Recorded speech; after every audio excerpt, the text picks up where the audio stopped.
Okay, noch einmal, Werner. Für mich wichtig ist, dass auch der Zuschauer, du verstehst dieses Konzept sehr gut und setzt es sehr gut um. Wichtig ist, dass der Zuschauer versteht, dass der Luftvolumen, umso mehr Luft, das du in der Lunge hast, umso leichter ist das unter Kompression zu bringen, umso mehr hat es Kompression von vornherein. Die interkostale Strukturen in der Körper, also das ist wie eine Saran Wrap, das um den Körper geht, über den Muskeln und so weiter, das erzeugt auch Spannungen. Und wenn du deine Hand auf meinen Rücken dann tust, in der Mitte, in der Höhe. Ja. When I play, I don't move so much like this. Ich mag das nicht so, weil das ist überdehnt. Es muss natürlich bleiben. Und das Gewicht von meinen Schultern und der Schulterblätter und so, die bringen auch Druck.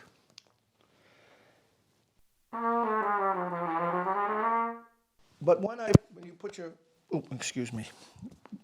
stand here, das ist das Mikrofon. Mach deine Hand hier auf den Pektoralmuskel. Keine Berührungsängste hier.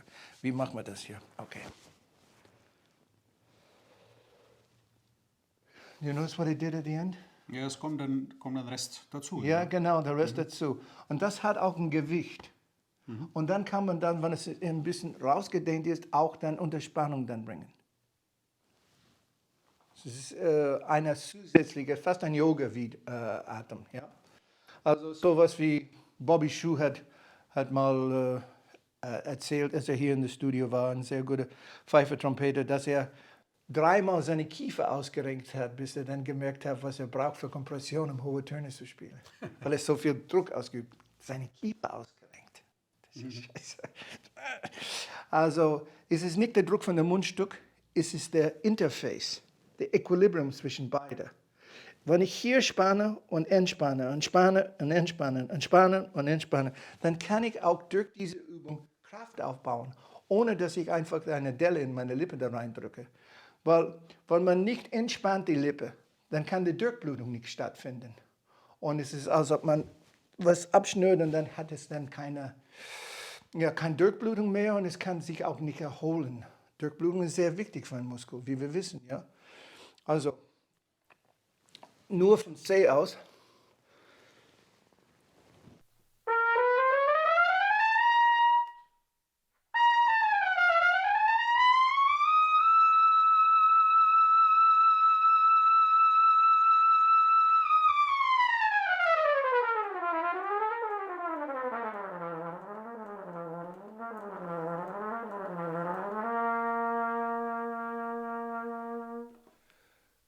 Nur weil ich einen hohen Ton erreicht habe, heißt nicht, dass ich irgendwie so verrückt werde und nicht wieder in eine tiefe Lage gehe, kontrolliere den Ansatz und die Luftführung und so weiter.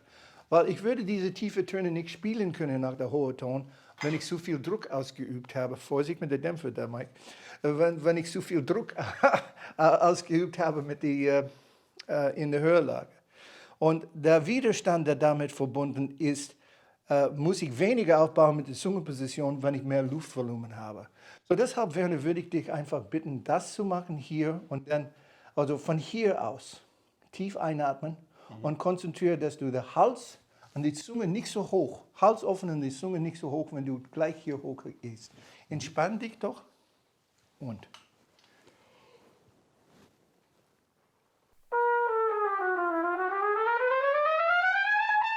Okay, stopp, Werner. Du hast schon angefangen mit der Zunge zu hoch. Ich habe gehört, dass die Intonation. Erstmal ist das C in der Mittellage schön.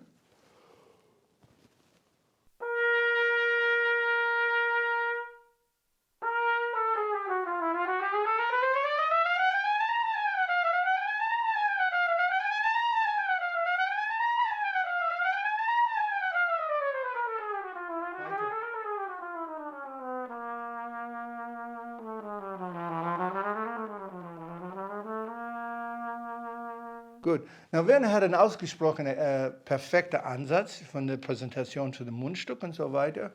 Und er kann sehr sensibel damit mit der Dosierung von dem Druck von dem Mundstück und der Luftdruck dann umgehen.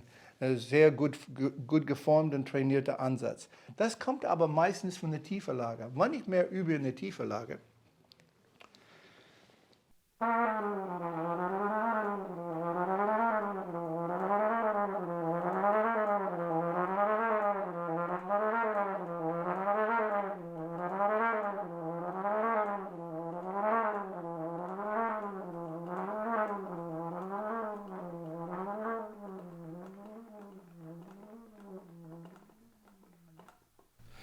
bis die Luft weg ist. Die Bauchmuskulatur spannt sich an. Nicht in einer Art und Weise, wie ich Sit-Ups machen würde, sondern in einer kontrollierten Art und Weise, die Kompression weiterzuführen gegen das Zwerchfell. So that the tension in the stomach muscles continue to work against the diaphragm to continue to move the air. In a crescendo and diminuendo, I'm still trying to do that. The muscles are tightening up without me using a lot of pressure with the mouthpiece. Ohne dass ich sehr viel Druck ausübe von der Ansatz. So ich trainiere eigentlich für die höhere Lage in der Bauchmuskulatur und dass ich in der tiefen Lage spiele, bis der Luft ganz weg ist. Bis die Spannung hier ist. You cannot train this separate from the playing of the instrument itself. Walking around with a spoon in your lip or working around with your muscles all tight in your stomach doesn't work. The gesamte Apparat muss dann in eine Guss. You have to, the whole apparatus must work together in combination and control of each other because we are all different. Some of us have larger lung capacity, some of us have more pectoral muscles or back muscles or latissimus muscles. We're all different and we have to learn to work with the individual muscles and the individual playing technique that we have. The size of the embouchure, the sound that we're trying to get, the quality of the instrument and the mouthpiece that we have are all factors that have to come into this whole Gleichung or this whole equation of how to create a proper playing in the high register. But you notice it was a lot easier to play that high C. Es war viel leichter, diese hohe C zu spielen. Also mir stellt sich die Frage, wenn ich so tief einatme, wie du es jetzt vorgibst, ja. Dann staut sich die Luft? Locker zu bleiben in der Ausatmung dann und nicht zu verkrampfen, beziehungsweise keine Verspannung dann irgendwie hier aufzubauen im hinteren Bereich. Ne? Ja. Das ist für mich ein größeres Problem, locker zu bleiben mit der I understand that. Also etwas außergewöhnlichen Einatmung quasi. Deshalb muss man lernen, einfach mehr zu entspannen. Das Wichtigste beim Einatmen ist zu lernen, zu entspannen bei der Einatmen. Weil umso mehr entspannter dass du bist, umso mehr Kontrolle hast du dann nachher, um das zusammen zu führen, die Luft rauszuführen. Und you have to continue to think of keeping the throat open and the tongue down as long as possible. The tongue will come up where you need the compression. When the air gets less, or when the stomach gets tired, or when you get into the high register. Now I'm going to try to play as high as I can with control.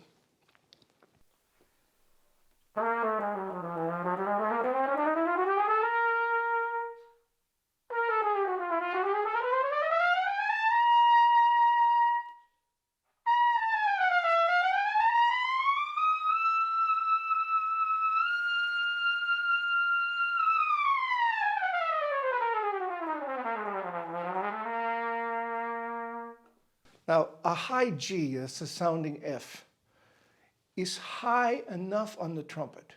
It's starting to get very exciting. It's starting to get but it's getting thinner.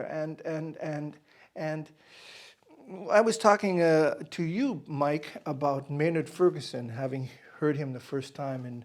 I was talking to Dennis Verbin. I had a YouTube this morning, not a YouTube, but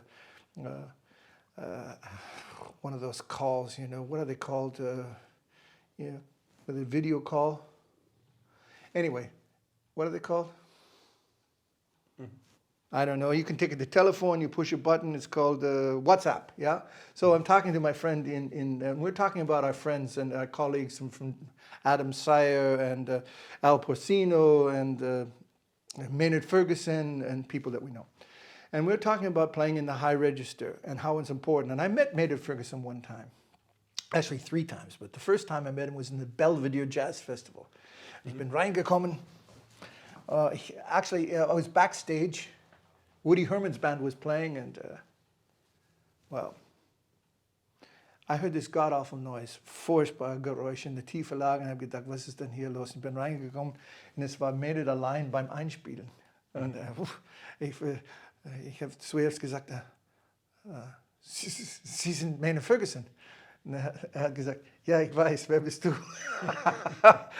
Wir haben sehr nett gesprochen und ich habe sein Mundstück angeschaut. Sein Mundstück war eigentlich so V-förmig in dieser Art und Weise. Und der Maynard hat in dieser Zeit auch seine Zunge hineingesteckt in den Mundstück. Seine statt Unterlippe die Zunge. Und so hat er gespielt. Now, there are lots of ways to try to force an embouchure to play high because his thing was to play high. Here's an interesting book that I also got from a man named Walt Johnson. I met Walt in Los Angeles. Walt makes cases. He made that piccolo trumpet case. He made this flugelhorn case. But he's also a very, very fine trumpet player. And Walt Johnson had, used to play in Las Vegas all the time for the great players. And Walt wrote a book called Double High C in 10 minutes. Oh, ich habe 10 Minuten. Genau, hast du 10 Minuten Zeit. Yeah, well, Walt is actually a very funny guy, and he doesn't take these things too seriously. But basically what he was trying to say is that really, if you want to play in the high register, you have to figure it out. Walt Johnson was currently for Frank Sinatra, his lead trumpet player in Los Angeles, but also with all kinds of Elvis Presley, Barry Lyndon, Barbra Streisand, the Pointer Sisters, Lionel Richie, the Commodores, Wayne Newton, Johnny Mathis, Tower of Power, and Chase, and Lionel Hampton, and whatever. Anyway, so he's talking about how to improve your high register. And he's talking about the placement of the mouthpiece over your lip. Now, he likes to tell you that what you need to do is put your top lip over your bottom lip and then force the air out between the lips. Force it out.